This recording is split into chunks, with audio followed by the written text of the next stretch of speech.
আসসালামু আলাইকুম। সচিবের সভায় উপস্থিত না থাকায় দুই মাদ্রাসার প্রধানের এমপিও স্থগিত এবং শোকেজ দিয়েছেন। বিস্তারিত জানতে সম্পূর্ণ ভিডিওটি মনোযোগ সহকারে দেখুন। তার আগে অবশ্যই আমাদের চ্যানেলটি সাবস্ক্রাইব করে পাশে থাকা বেল বাটনটি অন করে রাখবেন। শিক্ষা মন্ত্রণালয়ের কারিগরি ও মাদ্রাসা শিক্ষা বিভাগের সচিবের সঙ্গে মতবিনিময় সভায় অনুপস্থিত থাকায় দুই মাদ্রাসার অধ্যক্ষ ও সুপারকে কারণ দর্শানোর নোটিশ দিয়েছে মাদ্রাসা শিক্ষা অধিদপ্তর। তাদের ৫ কর্মদিবসের মধ্যে এর জবাব দিতে বলা হয়েছে।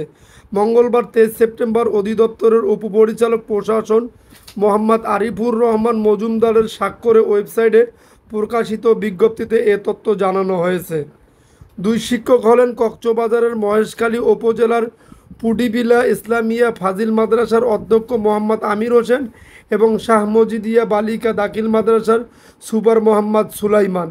বিজ্ঞপ্তিতে বলা হয়েছে, গত ১৯ সেপ্টেম্বর শুক্রবার শিক্ষা মন্ত্রণালয়ের কারিগরি ও মাদ্রাসা শিক্ষা বিভাগের সচিবের সভাপতিত্বে উপজেলা নির্বাহী কর্মকর্তার সম্মেলন কক্ষে মাদ্রাসা প্রধানদের নিয়ে একটি মতবিনিময় সভা অনুষ্ঠিত হয়।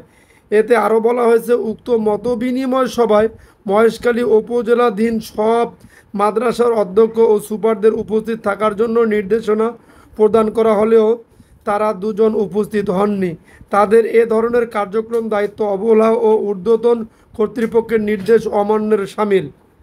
এ অবস্থায় এহেন কর্মকাণ্ডের ফলে তাদের এমপিও বেসরকারি প্রতিষ্ঠান মাদ্রাসা জনবল কাঠামো ও এমপিও নীতিমালা ২০১৮ ২৩ নভেম্বর ২০২০ পর্যন্ত সংসদীয় এর অনুচ্ছেদে ১৮ খ অনুযায়ী সাময়িক স্থগিত করা হলো। কেন এমপিও স্থায়ীভাবে স্থগিত বা বাতিল করা হবে না তা পত্র প্রাপ্তির ৫ কর্মদিবসের মধ্যে জবাব দিতে নির্দেশক্রমে অনুরোধ করা হয়েছে।